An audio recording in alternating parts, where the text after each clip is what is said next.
Do not attempt to adjust your screen. Forbes DVD Live is taking over. You also was the first one to use a lot of popular samples. When you hear your sample, you like, oh, I did that record on this joint. Do you say, damn, I was ahead of my time, or they didn't get what I was doing when I was doing it? What's your initial reaction?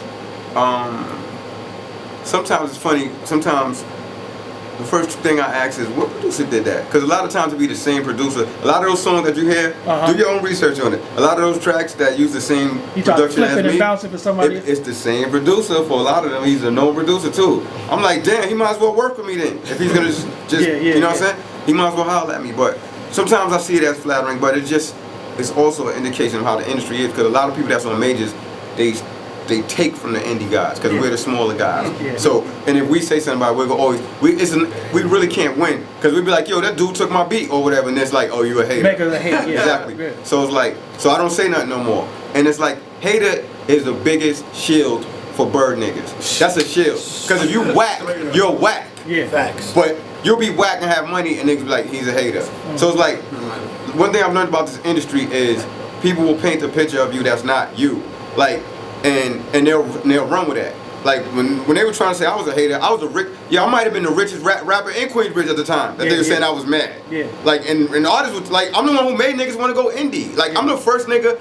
Yo, my man Zab Judah is a professional boxer. Ask him. We was at Club Envy one day. It was early 2000. I'm the first dude I know that had the H2, the Hummer. Wow. First dude, and I paid extra for it. Yeah. You know what I'm saying? Just so I could have it. And when you know why I got that? I had an X5. First of all, I bought a bullshit car. My first car that I bought around that time in the rooms, I bought a Lincoln Town car just to put miles on it. But the first thing that I bought, prior to fuck cars, the first thing I bought was a house. So while niggas saying, oh, you know, you got me the people that thought I was still living in projects, or they'd be like, so Max, are you still in Queensbridge? And I'd be like, what's that about? Yeah.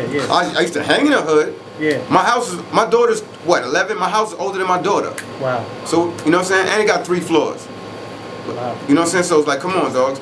So while y'all paint me as some mad dude, I'm like, really? Like, all right, whatever. Like, I'm good. You always was conscious in your music. You always gave lessons in your music. But you dibbled and dabbled in all spectrums of music. What came over you one day that you said, man, I'm sick of all this fuck shit. Let me give people something that could probably uplift them opposed to tearing them down. What made me do that is integrity, and there's a difference between being a great artist or great athlete and being beloved. Like Mayweather. If Mayweather was to win 1,000 fights, which he probably could if he really wanted to, he could win 1,000 fights and lose none, but he'll never be as loved as Muhammad Ali. And you know why, right?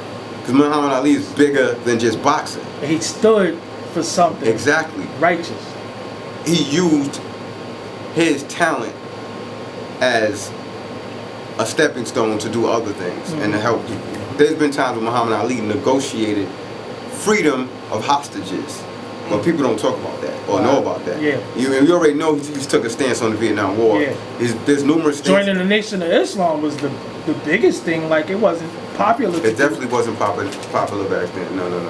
And even now, Islam is I'm Muslim right now. Okay. You know, so Muslim, being Muslim is frowned upon. It's not frowned upon, but it's suspicious. Yeah. So, you know, Muhammad Ali is one of the people. You know, when I look at the people that is great, they all was great outside of what they just did. And me, the thing that makes me want to do more is because I can do more. What I mean by this is, some rappers or some people that are in position to help or to teach or to heal, they sound preachy. And sometimes when you're from the street, you don't want to hear that shit. Yeah. That's or you think they can't relate. Yeah. It's like, this nigga can't tell me about my life because he ain't been through it. Yeah. But me, I don't have to sell myself. In my music, I don't have to say stuff because people know. Regular people that have nothing to do with rap might be like, you might know somebody that be, oh, I was up north of Mega. Or my man was up north of Mega. Or yo, Mega this, Mega that. And that's not something I even thrive off or glamorize. You know what I'm saying? It is what it is. So I know I got a lot of respect, and I know the youth can identify with me. There's not much that they can say that I can't relate to. They can't say, well, I've been in jail, I've been in jail too. Or I lost this one, I lost people too. I seen my moms get killed. I shot people, I got shot. I've been in jail, I've been arrested. I came home on a pill. See, now you start talking about stuff like that, that's something that the youth really need to, wait a minute, you came home on a pill? Yeah. Because when you go to jail, every jail has an excellent exercise facility. But they don't push you towards the books and towards the other shit. If a lot of people start going to law library in school, there'll be less people in jail. There's a lot of people that cop out because they have no other choice. So they think. It's like, oh man, I gotta cop out because they got shit on me. Realize, meanwhile, you got inconsistencies in your case you could have beat. So when I talk to people, they listen because they know I did 2 shows on Rikers Island. They had yellow tape separating you from the inmates. Fat Joe did show me that, and yo, the inmates went crazy for me more than everybody that was there. And they was platinum artists. Yo, I went under the yellow tape with the inmates. The CEO was like, Mega, get back over here. You can't do that. I'm like, I'm good. I knew niggas in the yard. My man Fly Top from Fort Greene was in there. God bless Fly Top. You know what I'm saying? And mad at my people was in there. So it's like I don't gotta glorify my story. You know what it is. So the industry. Sometimes when I see your tweets, and sometimes it seems like you dissatisfied with the industry on the whole. I am. Explain why you are. I'm dissatisfied because it's like if you see somebody constantly playing a trick on you or a trick on your people, it's like watching your moms or somebody that you really love keep wasting their money on 3-card Molly or something. It's like, yo, it's like, you're gonna lose. It's rigged. So it's like, I lost respect because I seen like our moguls. It comes to a point where even in the street, you got OGs that was getting money, and they get to a point where they start giving the young dudes jewels, or they start telling them, do it like this, or let me give you some jewels. But you look at the rap game, our moguls don't give us jewels, and even when they try to. And we look to them so much for so much respect. We put them on such a high plateau that we just want a crumb of knowledge. And then you got brothers that they'll give you a crumb of knowledge, but you got to pay for that.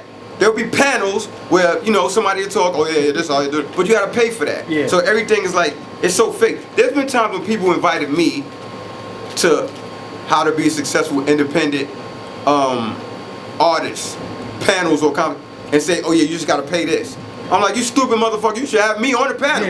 Or you should be paying me. Like because I did it. You know what I'm saying? Like, that's kidding. You kidding me, right? So it's like, I see our moguls turning their back. They don't give a fuck. And then there's so much rules, there's so much things in the rap game that the moguls could change if they voiced on it. But they don't give a fuck because in the back of their mind it's like, well, I'm still eating off of this shit, or I still may want to dibble in it. Like, every record deal is fuckery. Like, when you think about a record deal, anytime when you get fronted money, or when you get in advance, anytime you get in advance or something, it's called recoupable. And anytime you recoup something, if you recoup your house, you get a deed. You recoup your car, you get a title. You recoup your record deal. That's the only business where you could totally pay them back and still not own shit. That's craziness. Every record is sold for like $10, even if they sell it for a little less. But the going price is $10 to the label. But you don't even get $1. That's why you always see these stories. It's crazy how you see TLC or Tony Braxton or this one going through financial trouble. And we all know they wasn't drug addicts or whatever, and they probably didn't spend craziness. But meanwhile, there's more broke rappers than broke A&Rs. There's people that was dick riders at the label, just straight up A&Rs, hang around guys that are fucking rich, but artists that help build those labels are struggling. So you start looking at shit like that, I start analyzing that shit, and I started seeing so much inconsistency, so much fuckery, and so much powerful people, like, you know how many powerful people use their power to stop me? That's pathetic. Like, you're millionaires and y'all trying to stop Mega. I call him a hater with money. You know what I'm saying? So it's like, I got tired of that shit, and it's like, these people disgust me. That's why I went indie, because I didn't have no other choice. Because it was like, I have my publicist, Jackie has said, she's a dope publicist. When I got my publicist, somebody called and said, I don't think you want to do that. When I fucking I was gonna fuck with somebody else for management before. Somebody called them, said don't fuck with Mega. He fuck with people that kill people. This and that, this and that. Like, real talk. I was gonna get a deal with Warner Brothers before. It was a big deal, and then somebody called. Every time something about to happen for me. It was some people calling or doing funny style shit, and I was like, really? So it's like, I said, you know what? Y'all control this shit, but y'all don't control the masses. Because if y'all control the masses, then people wouldn't be demanding me, or I wouldn't have mixtapes that sell what they sell. So I made the realness independently, and I was only gonna do the realness. I didn't care about rap no more. I was gonna do the realness, and I was gonna go back to hustling or whatever. Real talk. And then the shit just took off. And then when it took off, you had industry people scratching their head, like, how the fuck did he do that? And then that shit just invigorated me and made me say, fuck. I had Interscope calling Lansby Records looking for me, but I didn't go. I didn't even go for a deal. You know why I didn't go for a deal? Because there was people that don't like me that work there. So I'm like, why should I do that when this dickhead is just gonna call them and fuck me over or have me my shit on the show? Yeah. So I just went indie, and it was the best. Being indie was the best thing that ever happened to me.